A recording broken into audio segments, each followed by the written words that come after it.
show. Welcome. Nice. That's great. We'll do that. Um, so, like I said, welcome to your workshop on marketing for creative practitioners with Amy Blackmore. That is me.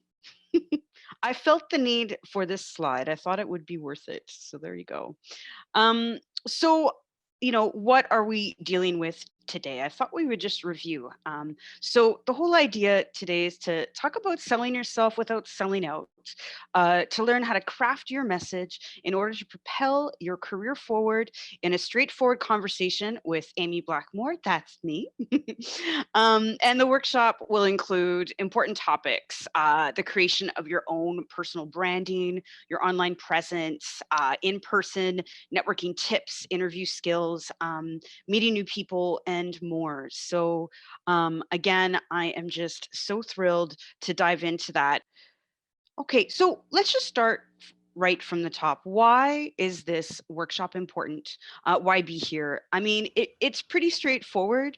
You need to know how to explain your artistic practice. You need to be able to explain your work. And it's not only for marketing purposes. When we think of marketing, often folks tell me it makes them think of like promoting on social media, getting the word out there to the media and sharing with your networks. But it goes a lot deeper than that. You're going to develop marketing practices for so many different streams. You're going to want to collaborate and share information with potential funders of your work. So that's grant agencies. Maybe you're going to meet someone who's going to want to donate money towards your practice or your event that you're creating. You want to be able to speak to potential collaborators, someone that you want to collaborate with. You need to be able to articulate how to talk about your work.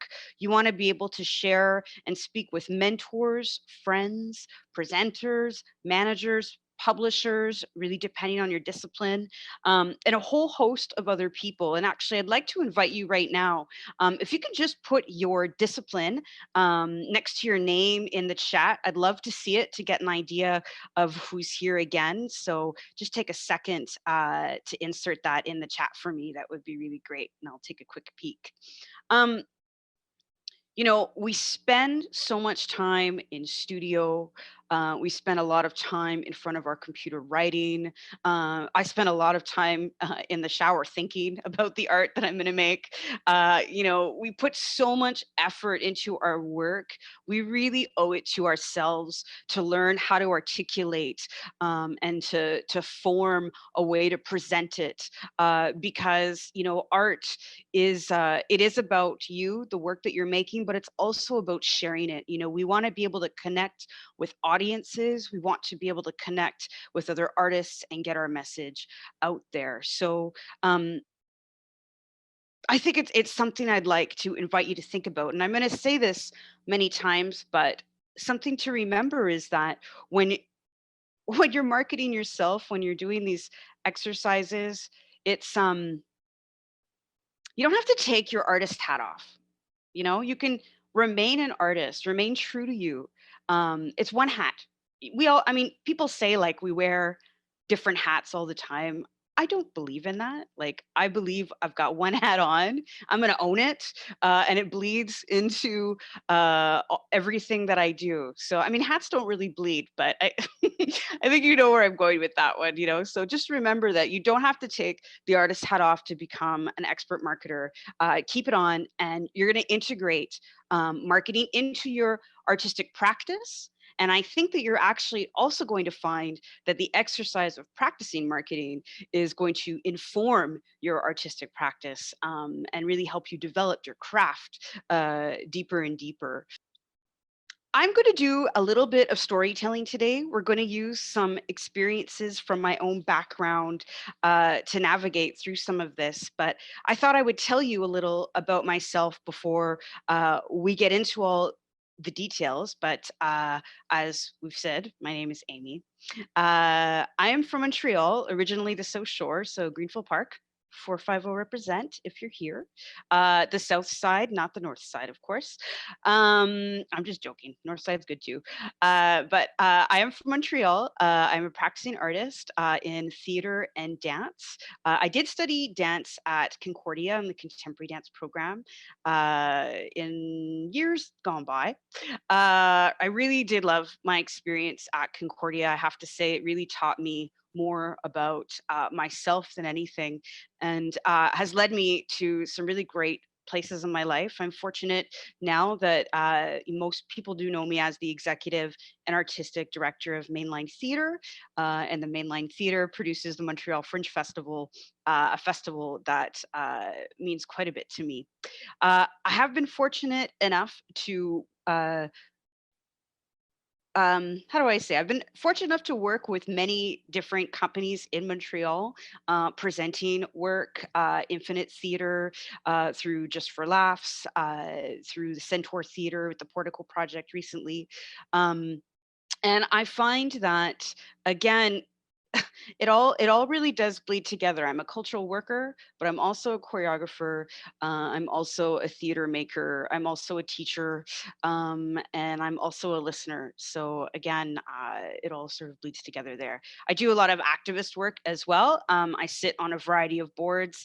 I used to sit on the ELAN board as their theater rep. I'm the past president of the Quebec Drama Federation, and I just joined the board of the Conseil québécois du théâtre, which I'm pretty excited about. So something to know, I actually had surgery this past year.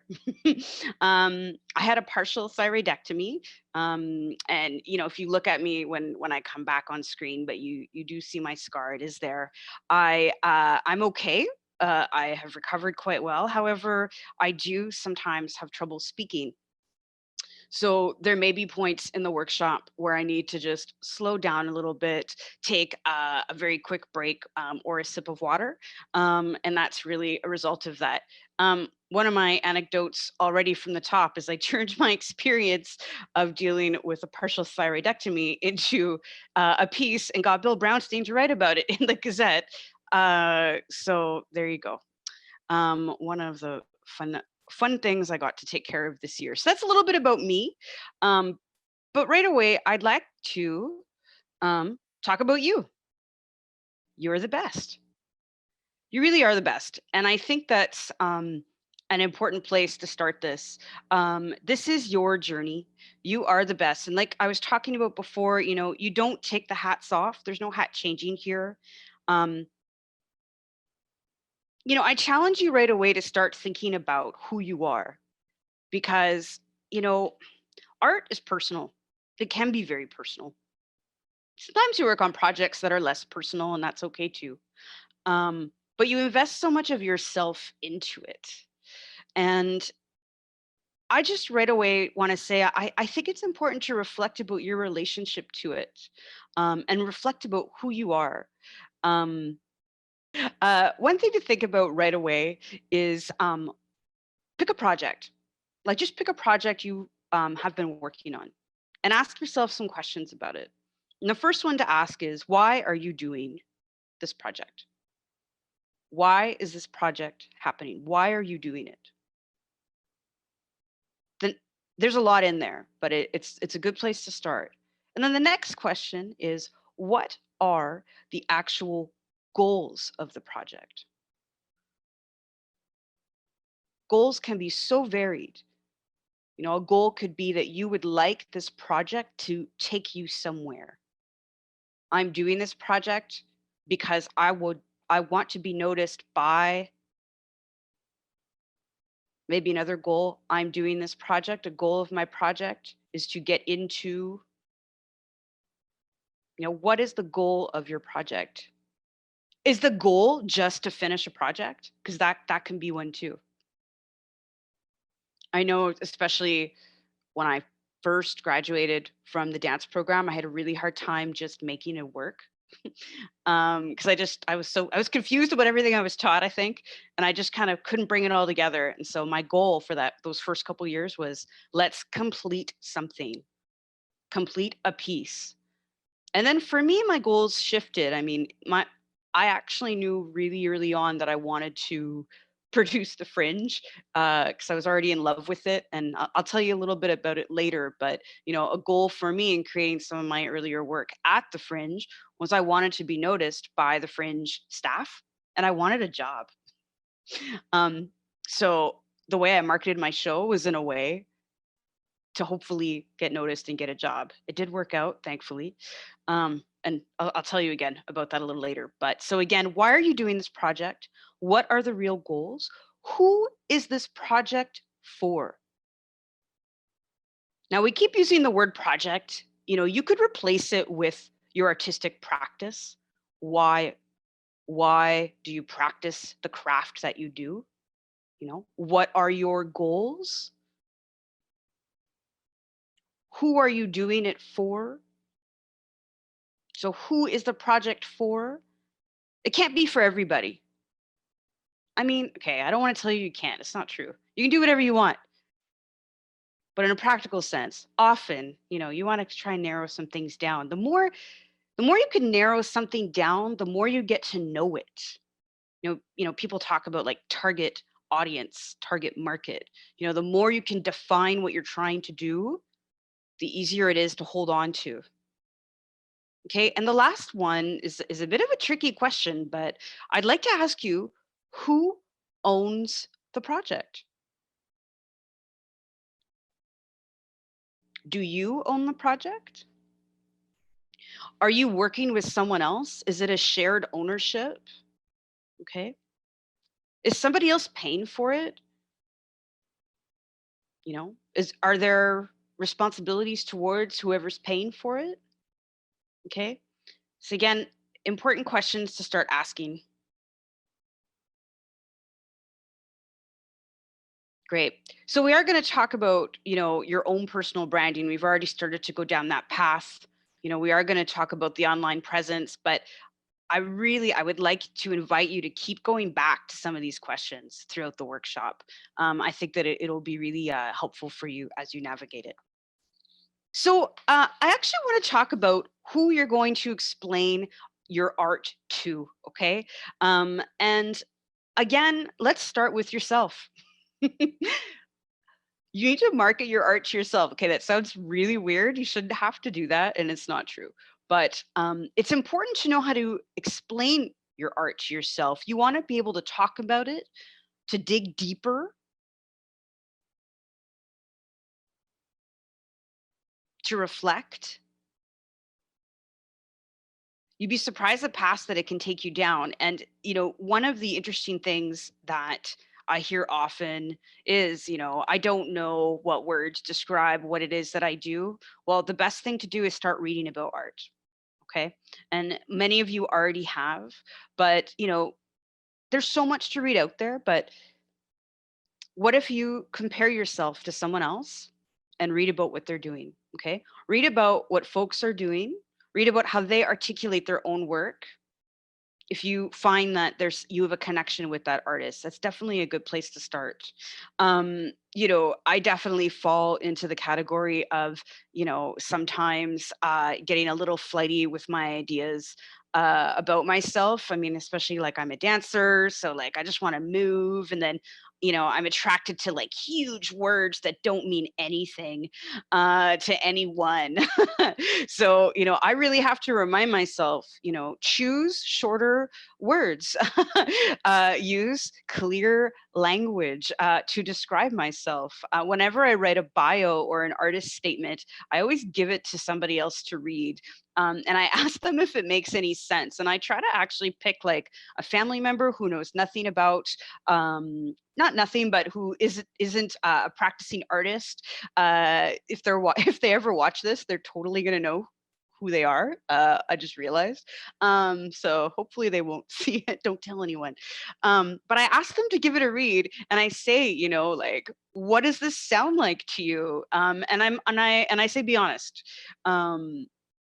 Sometimes I'm surprised with the answers, but there's something to that, something to getting folks from the outside reading before you put it out there. So start asking yourself, what is your voice? What is the voice that you want to project?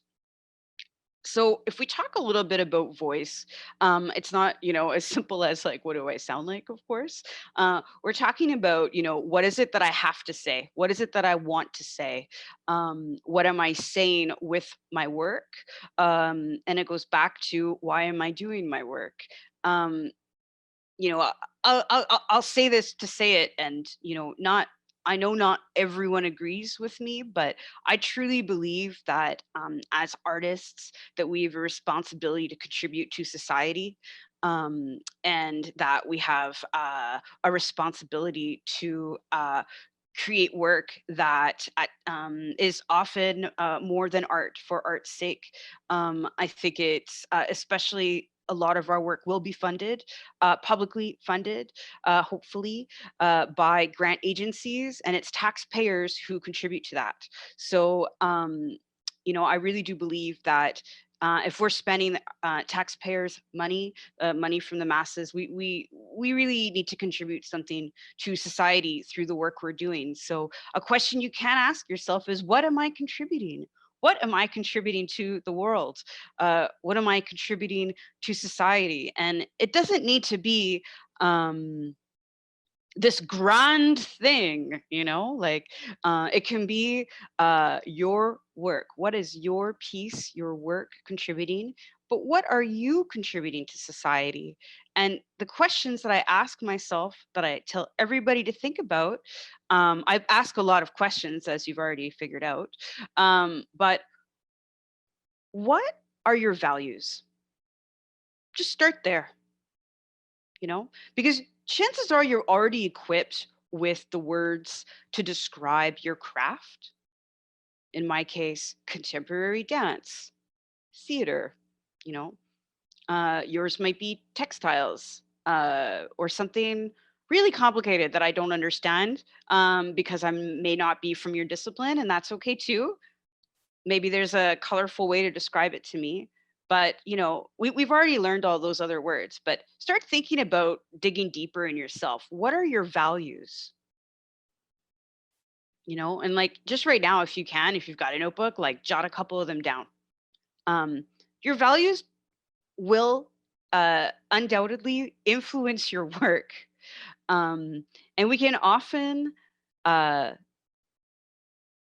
see someone's values in their work and take it in that way. So again, what are your values is a good place to start.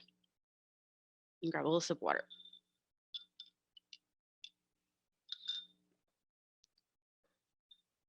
Okay, so again, looking for your voice.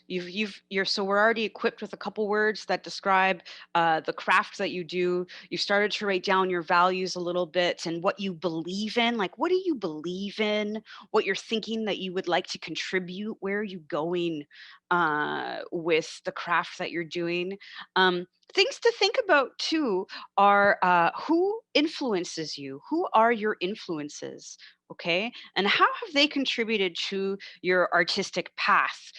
For example, I took a 2-week workshop when I was 16. I can't believe my mom let me go to this thing. But I went to Ottawa for 2 weeks and stayed at Carleton University and took a 2-week workshop with Margie Gillis, who is this like contemporary dance goddess to many, and it changed my life. And it's really what confirmed it for me that I wanted to go into contemporary dance.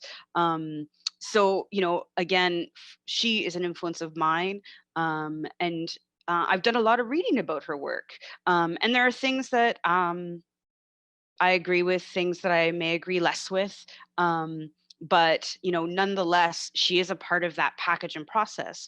There's also other choreographers that I completely dislike. I dislike their work. It doesn't interest me.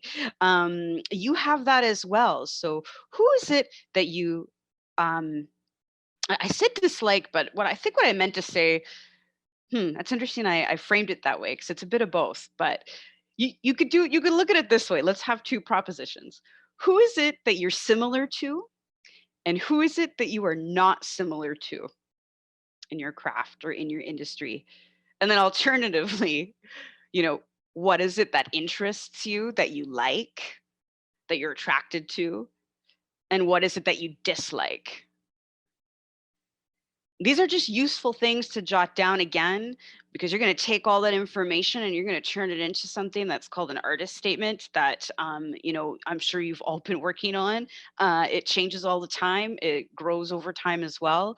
But you can take all this information and package it in there. And we're going to talk more about that later.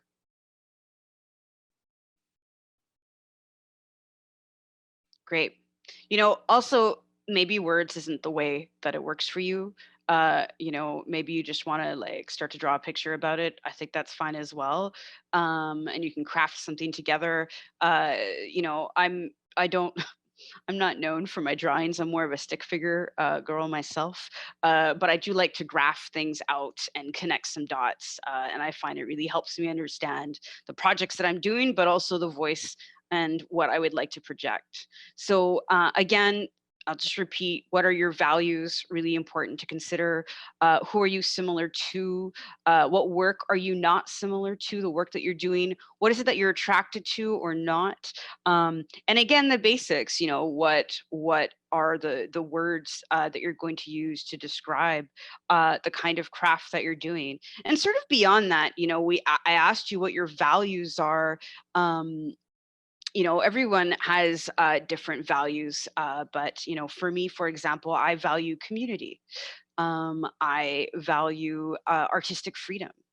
I also value the environment. I love cats.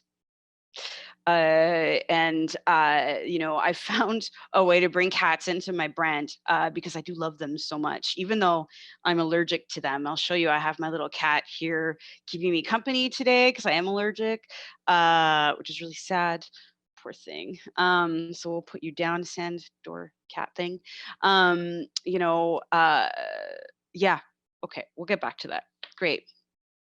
Awesome. Again, I said that reading is important, but read about your craft, okay? And read what other people are writing about it. We're going to talk about journalists later. If you want to get covered by someone, it's a good idea to start reading what they're writing and see what interests them, what is being talked about in the media, what's topical. So you have a responsibility to do a lot of reflection, as it turns out, that goes beyond the artistic practice itself. And I always tell people, spend 10% of your time on it. You don't have to spend every waking hour of the day like digging deeper, and sometimes we just want to do the thing, and that's okay too. But try and spend 10% of your time on these things, and it can be helpful. I think we're gonna like switch gears a little, but again, try and find a way to distill this in a way that's going to make sense for you. But I do want to talk about your vision and your mandate. Okay, what is your vision and what is your mandate? These are actually words that come from the not-for-profit world, I would say, more than an individual artist place. But I find that when looking at a company, at a structure that already exists, we can learn quite a bit. So artistic not-for-profit companies, they all have a vision and they have a mandate. A vision is where you're going, where they're going. It's something that they would like to accomplish. And then the mandate is how they do that. Okay. I'm going to use a very simple example that really works for me. So there's a group called the Canadian Association of Fringe Festivals, or CAF, in the little brackets with the CAFF. And CAF exists to fulfill a very clear vision. It's a vision, it's a mission too, you could call it. But the vision is to ensure the overall health and well-being of member fringe festivals. So that's what they are trying to attempt to do. Now, the truth is, not all fringe festivals are healthy. Some of them need some help. And that's why that vision or mission is relevant and needs to exist. If all of a sudden all the fringe festivals are healthy, maybe we wouldn't need CAF anymore. Or maybe CAF wouldn't be relevant anymore. But that's a whole other thing. So that's the vision of where they're going. The mandate is, how do they do it? So how do you fulfill the mandate? Well, they hold workshops for us as members. They have a conference once a year where we get together and talk. Actually, the fun fact right now through this experience we're all living, and because of the beauty of Zoom, we're meeting once a week to just talk for an hour as a group, and it's great. So that mandate is what they're doing. The mandate is the activities that they're doing to fulfill the vision. Okay, it fulfills where they're going. Let's take that and make it apply to you. Okay, what is your vision? What are you trying to accomplish? What are you doing as an artist? Where are you going? That's your path. That's where you are headed. And what that really is it's your artist statement. And chances are it has something to do with your values and it has something to do with what's important to you. So, what is it that you are contributing? Where is it that you would like to go with your craft? Now, the way that you will do that, that you get to your vision or your artist statement, is through your mandate. Well, your mandate is your projects. It's the stuff you're creating, okay? So the work that you are creating, the collaborations that are taking place, they are fulfilling something. They are fulfilling your artist statement. So we'll just do a quick comparison. So CAF is going somewhere. They got to make sure that the fringes are healthy. So they organize all these events as their mandate. That's how their mandate fulfills the vision. Well, you as an artist have an artist statement, a démarche artistique that is important to you, that is a reflection of who you are, what story you want to say, what you would like to contribute, and the work that you're doing, that you're putting out there, the projects that are taking place are to fulfill that. I have to say that that is the secret to marketing your work. That is the secret to grant writing, truth be told. You know, if you're able to connect those two together, if you're able to start to reflect and think about the path that you're on, where you're going, what that artist statement is, you're not there yet. You can't be there yet. You're striving to get there. Yeah. And then the projects that you're doing are what bring you there. So again, really important stuff to think about. And you can start to craft language around that. Okay, well, welcome to part 2 of your workshop. You know, we've gone through all these exercises of self-reflection. You're starting to put words together that describe who you are. Now, once we've figured that out a little more, it's time to take things from who you are and turn it into crafting your brand. So it can sound a little daunting, crafting and creating your own brand, but again, you know, I think it can be really creative while doing it. And I think the most important thing to remember is to be true to who you are. You know, you don't have to do something in a certain way because somebody else does. You know, try to be honest with yourself when putting yourself out there. You know, for me, some things that have stuck out in my brand over the years that I've carefully crafted, although sometimes by mistake, the cat thing got a little out of control. And I've, you know, so what I did is I've just decided to use it to my advantage. I've already shown you 2 cats today, and I'll show you the second one again, but that's just, you'll remember that. Part of crafting your brand and putting messages out there is you are a storyteller and you are building memories. You are finding a way to be memorable. And this is not only for perhaps a press release you might write one day where you're telling a story, or this also applies for when you're shaking hands with someone at a networking event. What is it about you that is going to be memorable? You know, part of it too for me, sometimes we do get, how do you say, placed into boxes. Sometimes we agree or disagree with those as well. Sometimes labels are good, sometimes not so much. But maybe there are labels that work for you that you would like to own and take on. Especially in Montreal and a lot of the festival work I do, I'm known as bilingual. I'm also known as like the English one. There are a lot of francophone heads of festivals and events, but when somebody from the French side of the media wants to talk to an Anglo, I'm the one that they contact. And I've worked really hard at massaging that and evolving that over the years. But again, that was because it was a box that was handed to me and someone said, "Oh, you're bilingual, right?" And I used to say, "Oh, actually, I'm English." But now I actually just say like, "Well, I'm English, but I'm a francophile, like I love French culture and I'm from Quebec. So yes, and I speak French. So yeah, I guess I am bilingual after all, even though I didn't do great in mother tongue French, but it's all good. People don't need to know, don't tell them." So anyways, let's get to some practical examples. So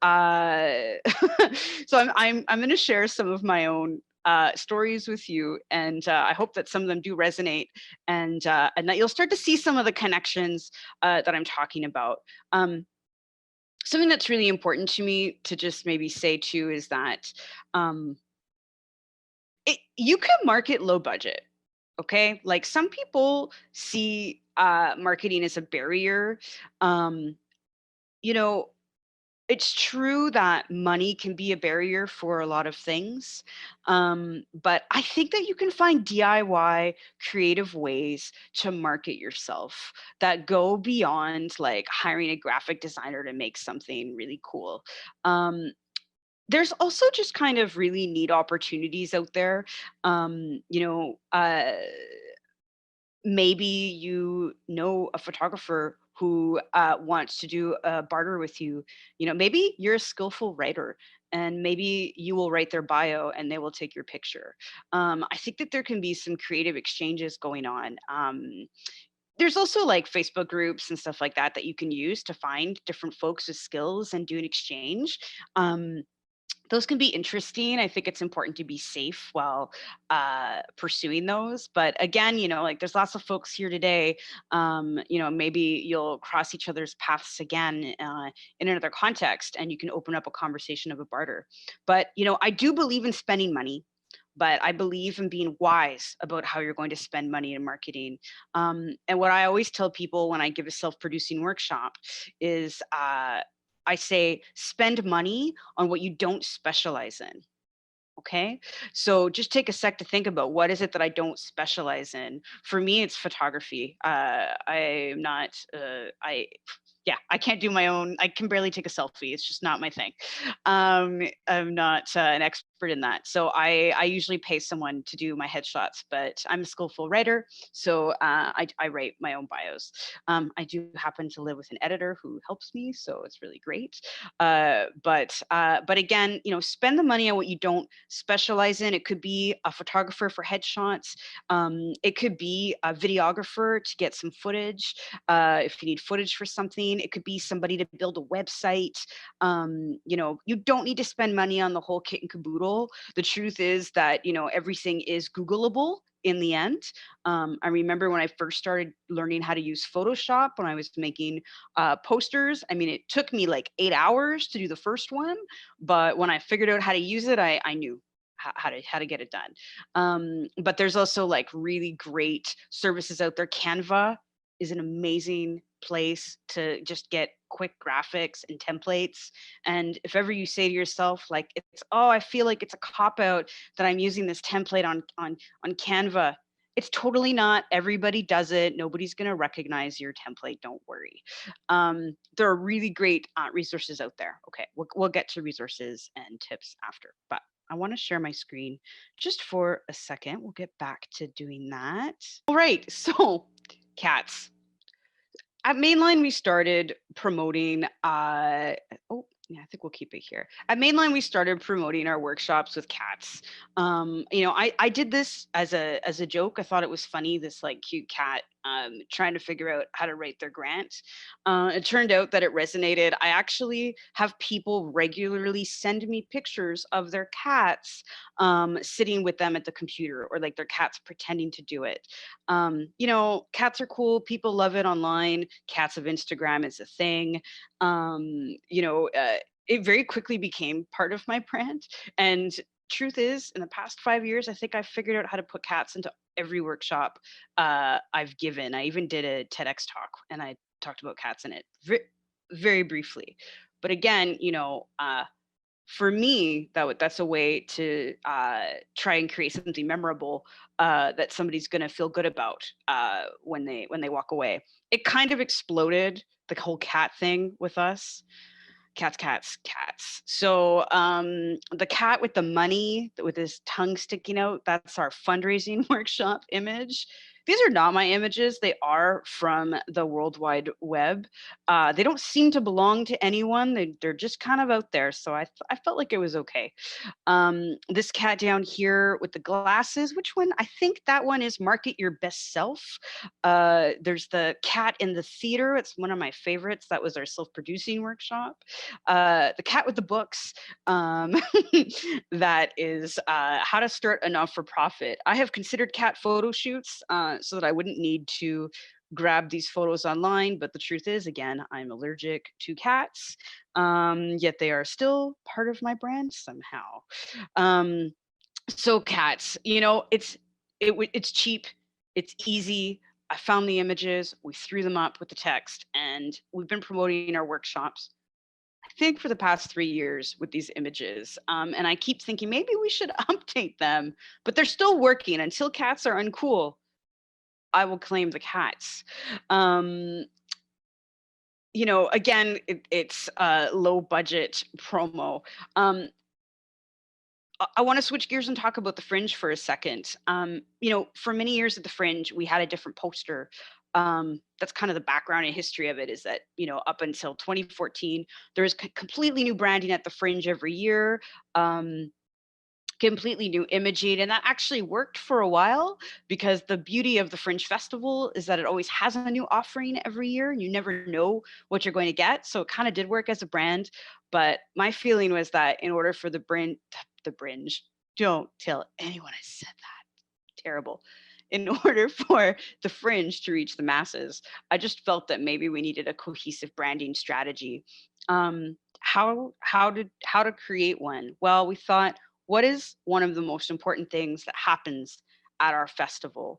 Okay, so the Fringe is an arts festival. We present 800 performances from all disciplines. It's cheap, it's affordable. And then we started thinking, okay, like that's like, those are words that describe it, but like what happens at it? What's the oomph? Well, there's this thing called buzz. And in the 90s, there used to be this thing called Buzz at the Beer Tent. And essentially what it was is people would go see shows, write reviews on a little piece of paper, and then go to our outdoor site, which is now called the Fringe Park, and post it on a wall. And then that way, you didn't need like a journalist to write a review about your show. Like you would just, people would just go to the beer tent, read all the reviews and hear what folks are saying.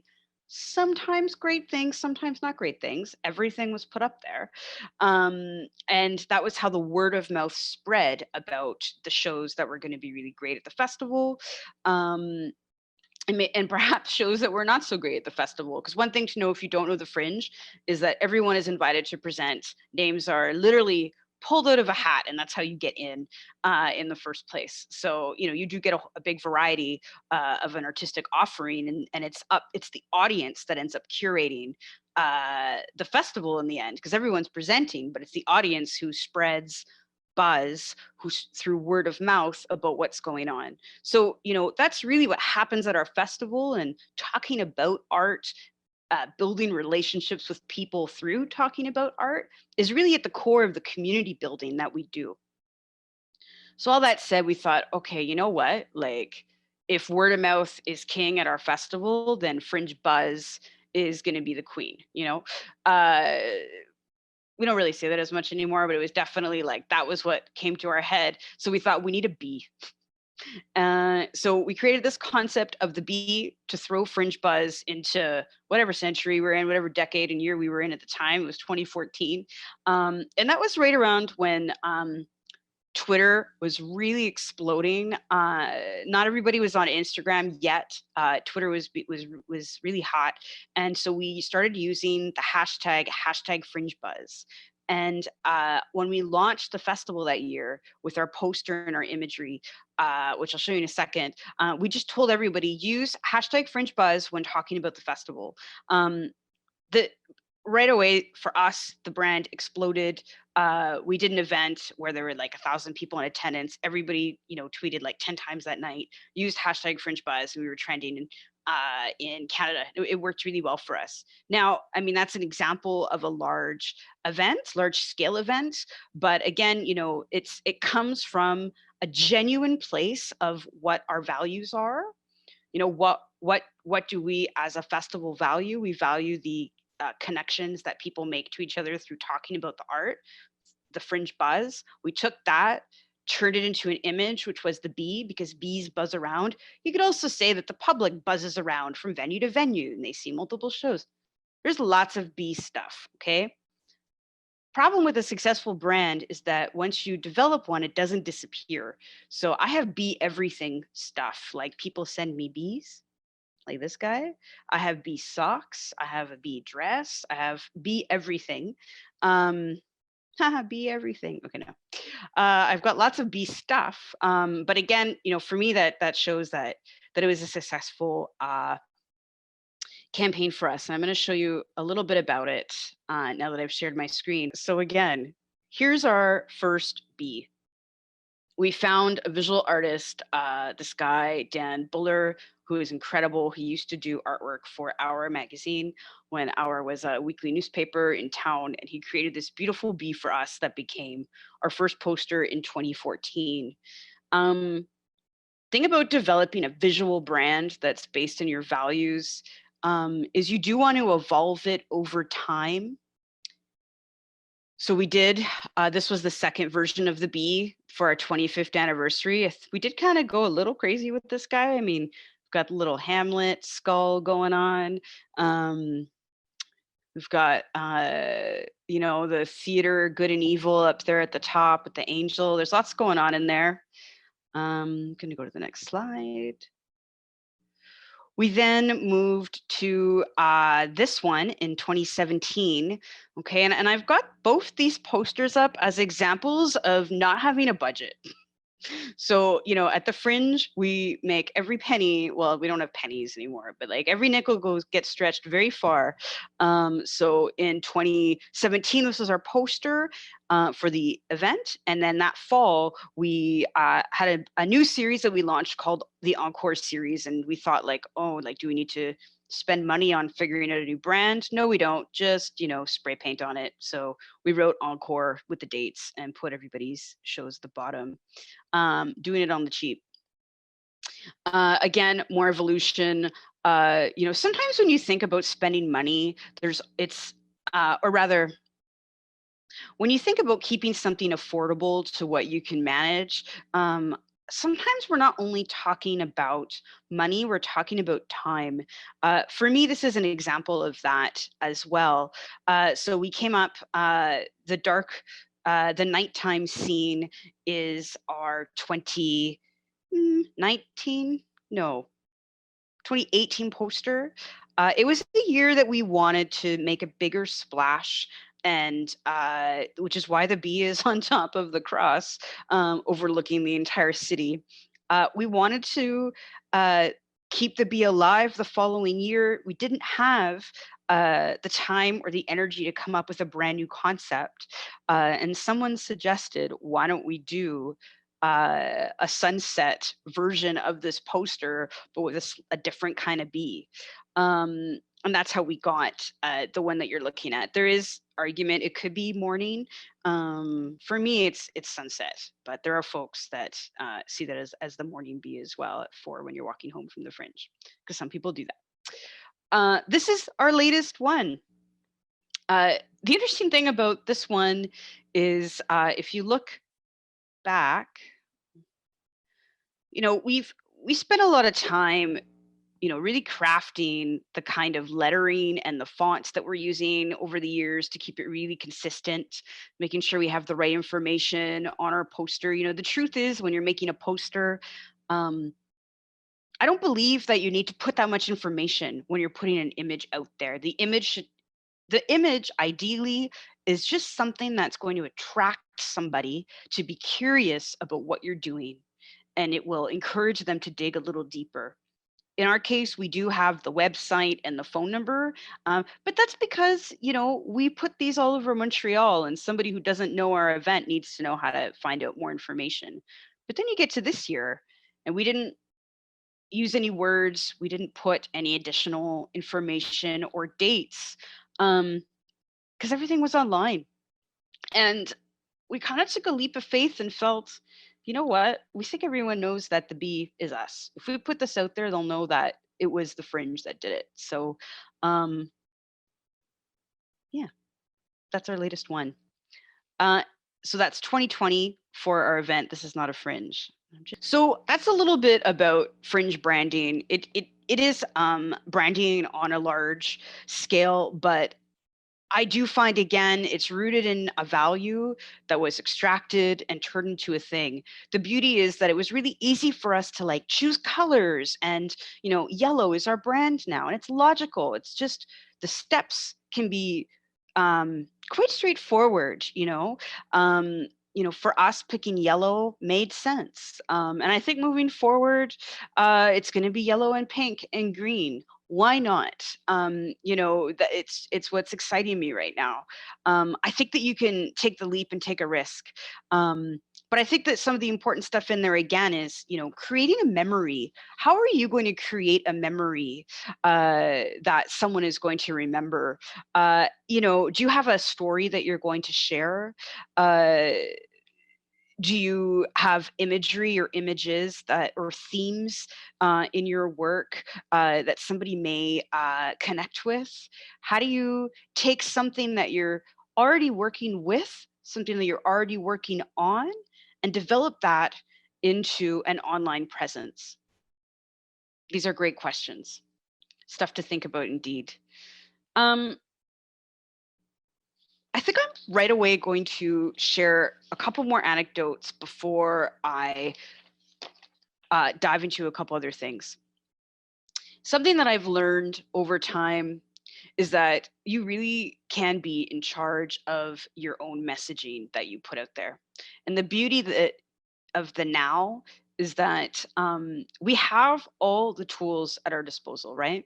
So if we talk about social media, for example, Facebook, everybody's using Facebook right now. I get asked often, like, what are the do I need to be on all the social medias? Like, what's the one I need to be using right now? What's the most important one? The truth is, I always recommend just picking two or three. Use them and use them well.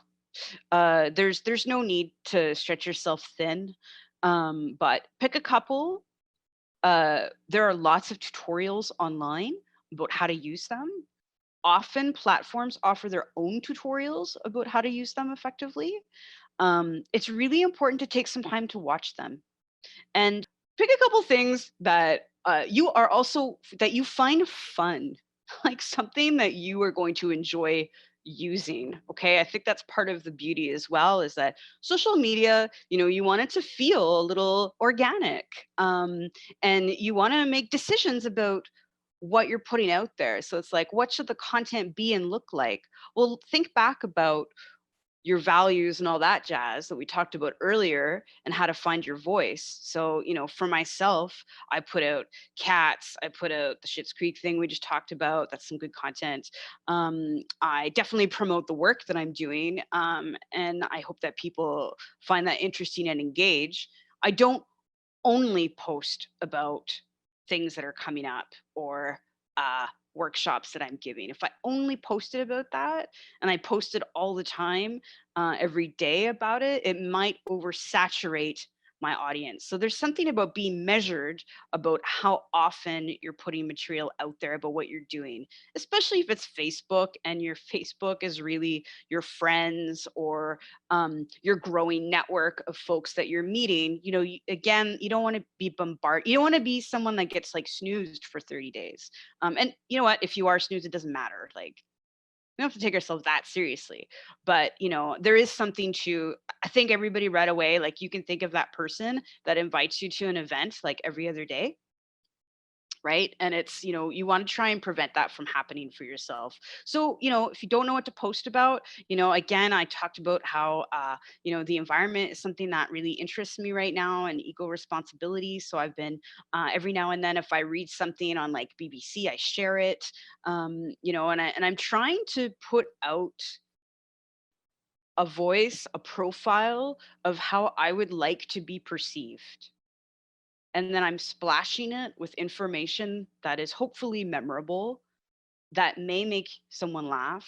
And ultimately, at the end of the day, the real goal in all of this is you would like to try and make somebody curious about you, curious about the art that you're putting out there, so that they book you, work with you, buy a ticket, buy a book, come to your show, support you, all those things, right?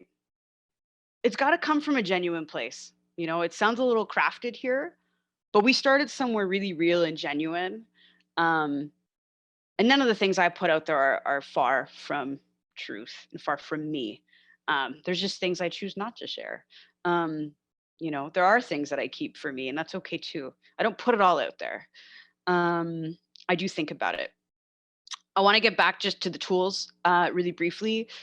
Just some quick things. Like, again, everybody's on Facebook. I want to talk about Twitter. Twitter's kind of like not really a thing anymore for many folks. Folks are way more visual, Instagrams, TikToks, things like that. There is value to Instagram. And no, it's not what I meant to say. I mean, there is, but that's not what I meant. There's value to Twitter, and it's really big value. All the journalists are on Twitter. They're all there. They all talk to each other on Twitter. I don't know why. It's just a thing.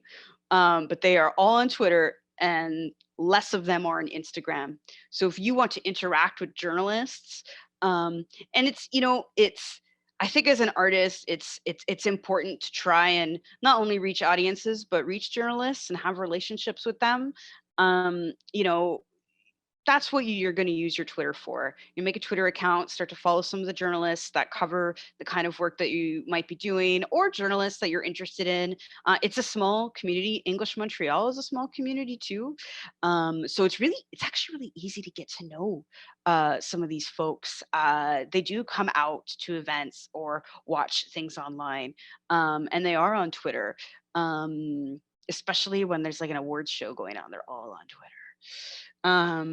So yeah, just a little tip. Don't give up fully on Twitter yet, because you can reach journalists that way. There's a at the time, a really important CBC journalist who, I'm not going to say his name. He hosted a radio show for many years. He's not somebody that I am a fan of. Some dark things came out in recent years about him, but before that took place, he's lived in Toronto, and he put out to the world that like he was coming to Montreal. I think he was here for a conference, doing a panel. And some of our fringe artists who were in town from Montreal thought like, oh my gosh, like he's going to be there when we're there. Let's get him to come to our show. They started tweeting at him. Now, they weren't like every day tweeting at him, but they just kind of politely put themselves out there and said, hey, like, we know you're a big fan of the Toronto Fringe. We're from Toronto and we're doing a show in Montreal. And then they would just like tease different content towards him through Twitter. And finally, he engaged and said, I'll be there. And his PR person or his agent, I'm not really sure who, but called the Fringe and said like, hey, can we like book 2 tickets for this guy? And we did, and he came to the show and he talked about it on his radio show. You know, that is the gift that social media has brought us in terms of connecting with journalists. It's a whole new way to reach them. The other thing just about social media I wanted to mention, again, you know, I said, you know, I don't think you need to take on every platform. I think pick a couple that interest you. If you have a specific audience that you're trying to reach, these are just like tips, say that I'm just, and you take the ones that resonate with you. But if you have a particular audience you're trying to reach, find out what platform they're on, and join that one.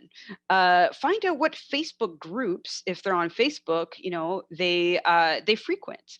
Do some research about who it is you're trying to attract. That can be quite helpful. The other thing too about social media is, oh, I have a comment here. Twitter is highly relevant for people in creative writing. Yes, absolutely. Thank you for saying that. That is a good one. Thank you, Seeley.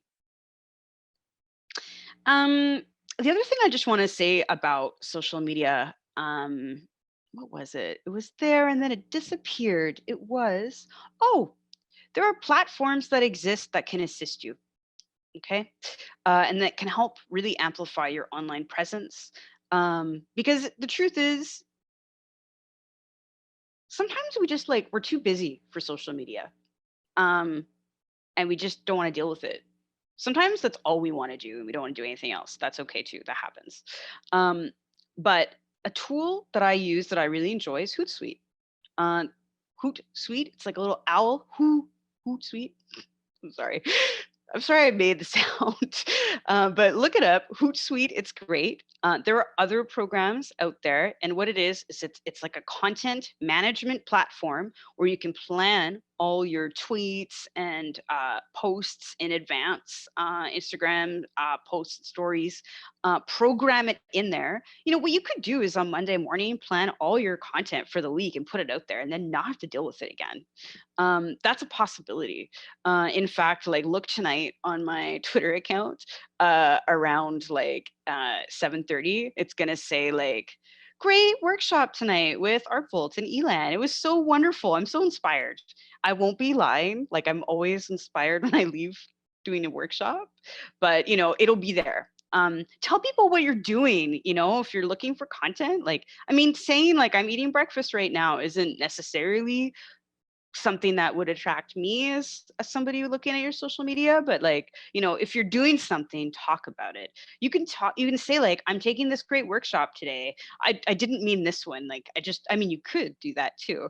And I'm sure Elan and Artful would appreciate that, and I would as well. But you know, just in general, like you could just say like, I just did that. Yes. Awesome. Thank you, Colleen. It could be a thing that you do if you're looking for content. People want to see that you're excited about your art.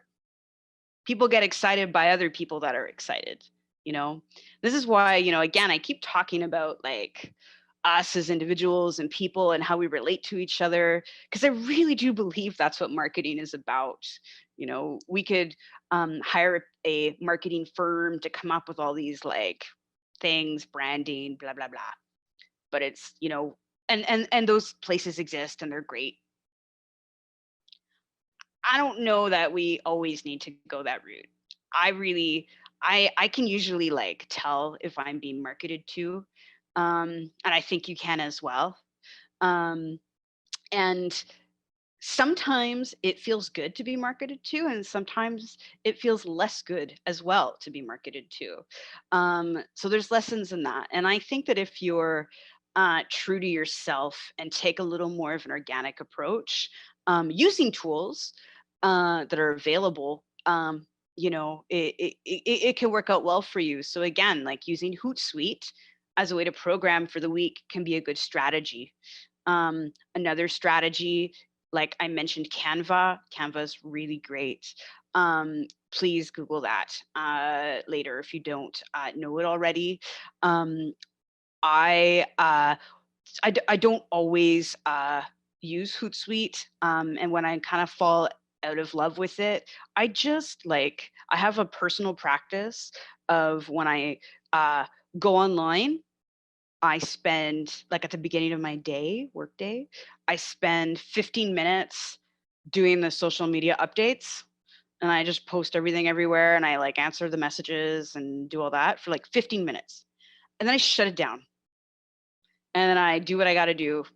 I have my day, and then at the end of my day, I do another 15 minutes, and I just cut it up that way. That works for me. You'll find your own thing that works. I would also just like to recommend another little tool that I've recently embraced. It's called Linktree. Linktree is wonderful. And if you go to my Instagram, I'm using it right now. I've used their template, and I didn't get too fancy with it. But my Instagram is at Amy Blackmore. Um, I use Linktree to send people in different directions.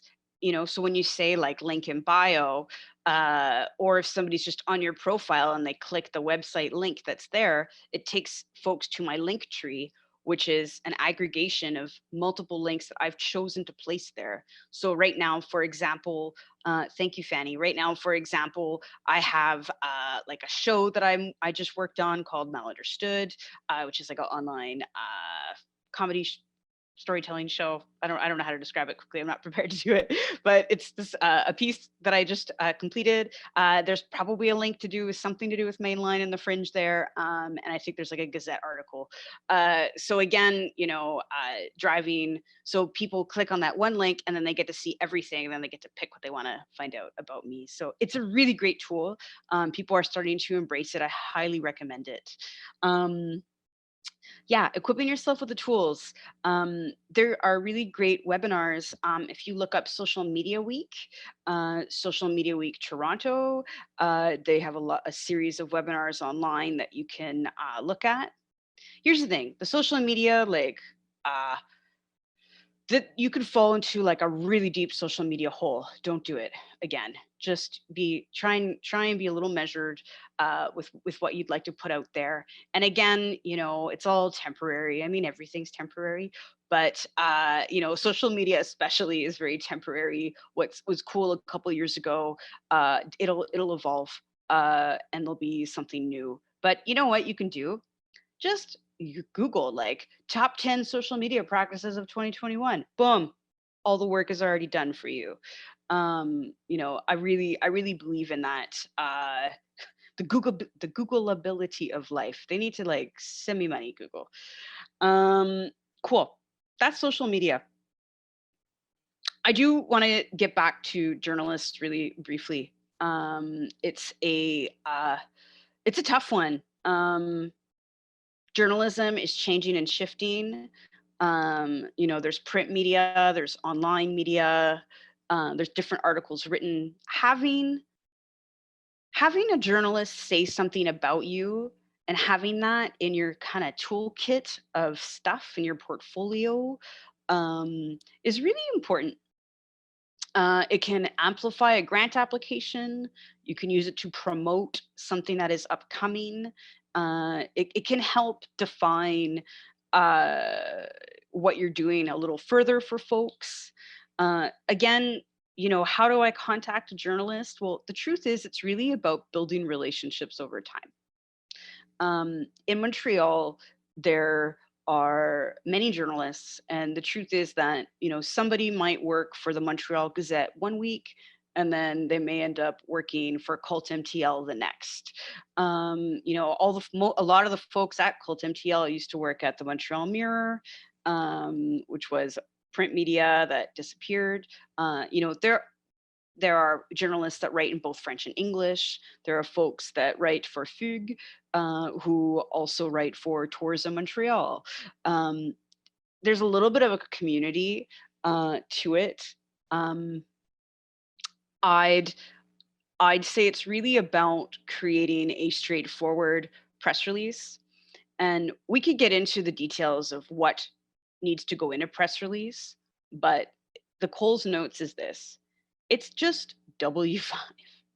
It's 3 paragraphs. First paragraph is who, what, when, where, right? So just like the practical details that you will splash with, you know, the title of what you're doing and the genre, the craft, those words that we talked about earlier. You know, there might be some sort of value thing in there, not sure. The why is the second paragraph. So why are you doing this? You know, the values fall into that one as well.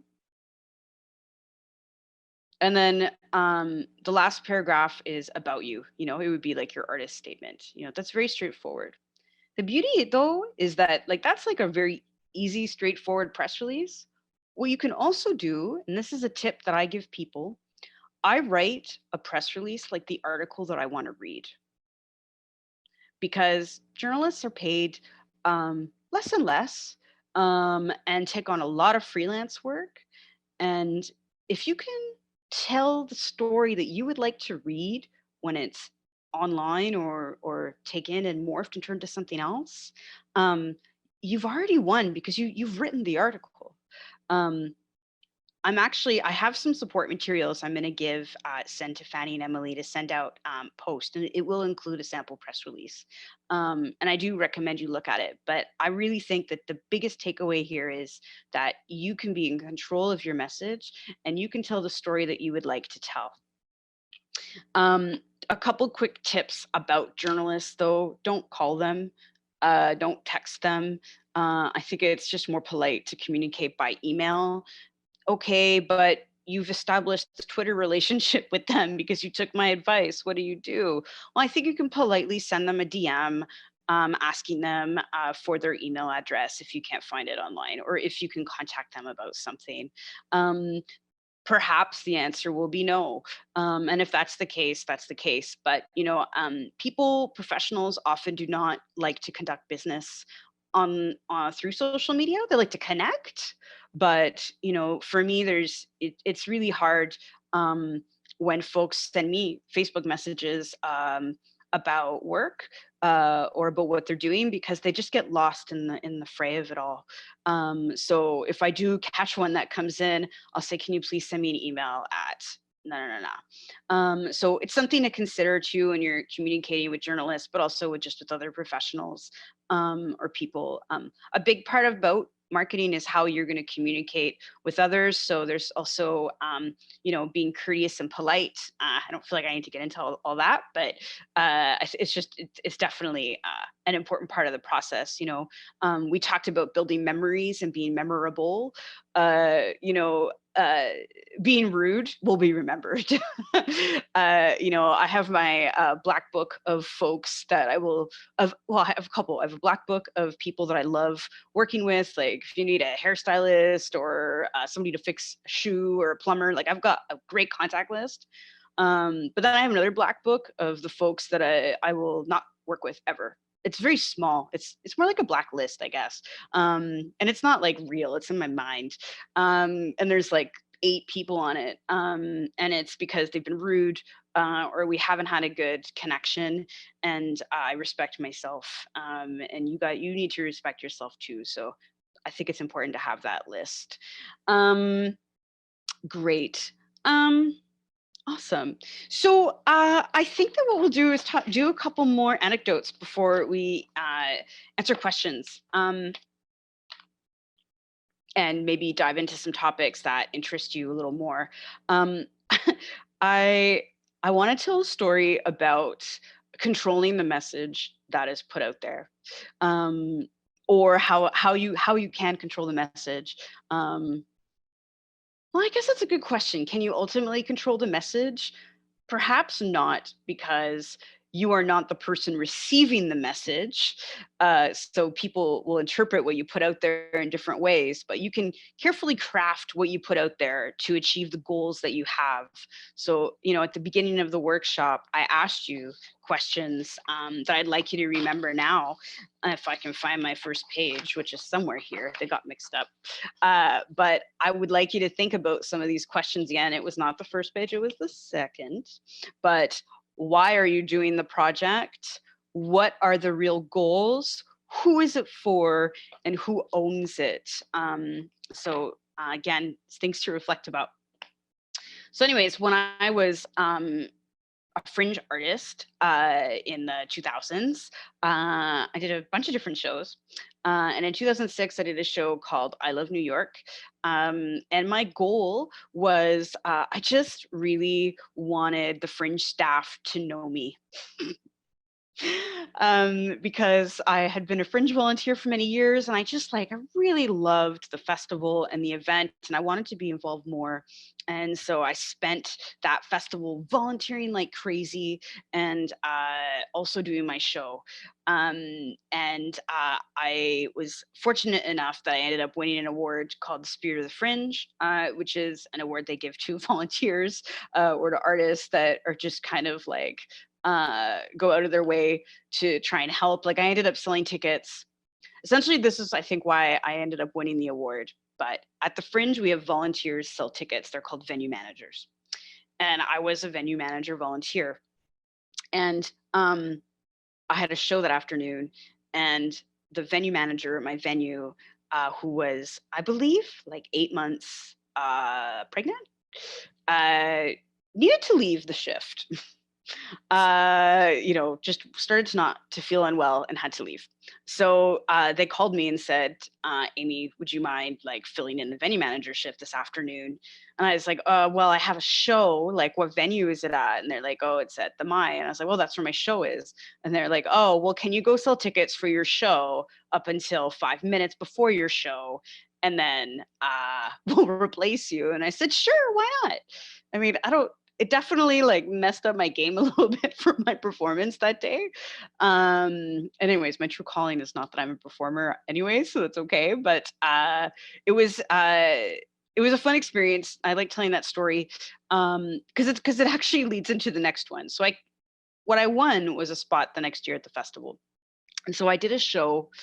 I did a show about an alcoholic cat, and we did a photo shoot. I'm not going to get into the details about what the show is about, but I said to myself, I would like to be on the cover of the Mirror, and this was a time where sex was really selling at the time and it was working really well at the Fringe, and I felt confident in that and in myself, and chose to put myself out there. I'll share this briefly with you, but so I chose to put myself out there, and this is what ended up on the cover of the Mirror. And it's interesting because I didn't know how I was going to react to it when it came out. And the truth is that I lived across the street at the time from a Second Cup, and the Second Cup had a huge stack of these. And it was a 24-hour Second Cup, so there's lots of regular clientele that go there at night. And I woke up on Thursday morning and crossed the street and picked up the entire pack and brought it to my house. And then I actually did that with a lot of the stacks in my neighborhood. I was kind of nervous about people seeing me on it, and in the end, it's funny, would I do that now? Probably not. That's not a choice I would make.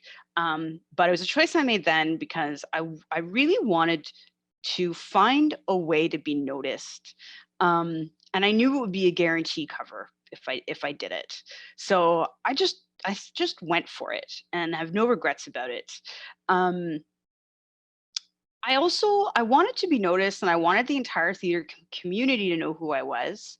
And it's interesting that's why I did the show. I'm not going to say the show wasn't great. I am very proud of that show. It is art. It is artful. It is a reflection of me. But I didn't do it for art's sake. I didn't do it for me and my career. Well, I did it for my career, but not to further my artistic practice. I did it because I wanted everyone to know who I was, and I wanted to make my mark. What followed was really interesting. So the first show sold out because this is preview press, right? So people knew that the show was happening. There was lots of talk about it. The fringe buzz was floating around the community, let's say. And the first show sold out. And then the second show sold out. Well, the third show, the audience went down drastically. And it really surprised me. And I thought, what is happening? And the truth is that the show, for many, wasn't living up to the hype of what I had put out there, and the promo that I had put there didn't really match fully what I was doing. And so there were some folks that had opinions about that. And then there were folks who had opinions about the choices I made to be on the cover like that. And there was some negative talk going around as well. And I started to really panic. Um, Something at the time that was really big is something called flyering, and that's when you like hand flyers to people who are around the fringe to get them to come to your show. Flyers are just pieces of paper. um, Flyers are actually banned at the fringe, Montreal Fringe, from now on. It's like a thing we've decided, so no more flyering. Yay, save the environment. But at the time, didn't care so much about these things, so flyers were still a thing. And I decided, you know what, I'm going to make a flyer and I'm going to regain control of my messaging here.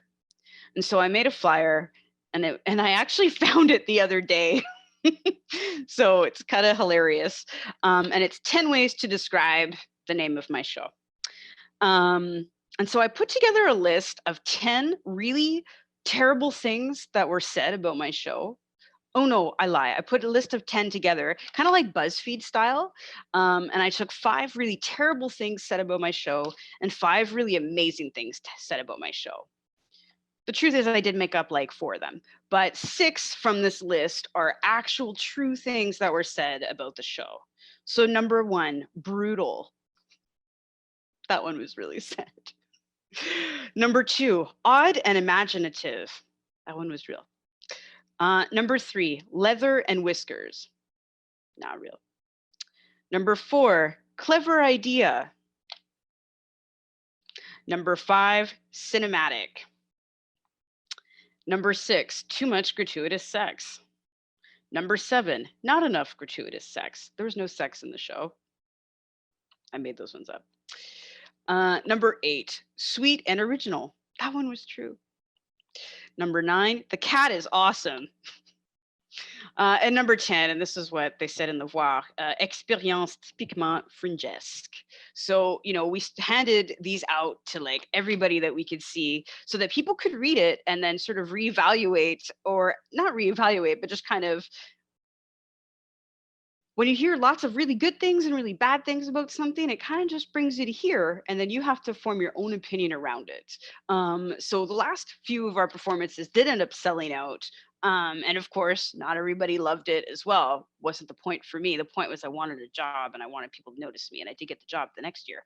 But, you know, again, it was like, just, if something negative happens, if something gets put out about you, if you make a mistake, like, it doesn't matter. Just own it.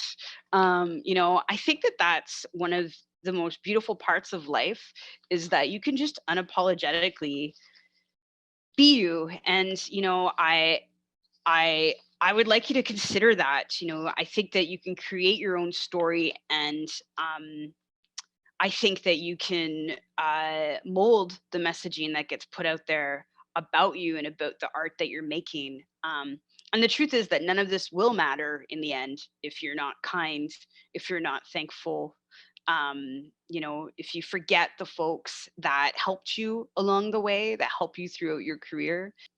Because ultimately, you know, when you're marketing, it's, you know, you are projecting yourself as a creative practitioner. You are projecting an image of yourself that you would like to share. You don't have to share it all, and that's something that, you know, I said before when that, and I want to choose to repeat, because